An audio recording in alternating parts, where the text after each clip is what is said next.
How to enable Opensea API on Metamask. Hello guys, in today's video I'm going to show you how to enable the Opensea API on Metamask app in easy, fast way. So first thing we do is we go to Metamask app like this. This is the home page. As you can see, this is my wallet, and now you need to go to those three lines here and then choose settings.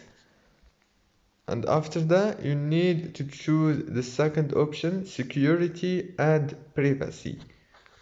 And after that, you go down to enable OpenSea API. And now you can turn it on or turn it off as you want in easy, fast way. You can just enable it or disable it from here. And yeah, that's it for today's video, guys. If this video was helpful for you, please don't forget to like and subscribe.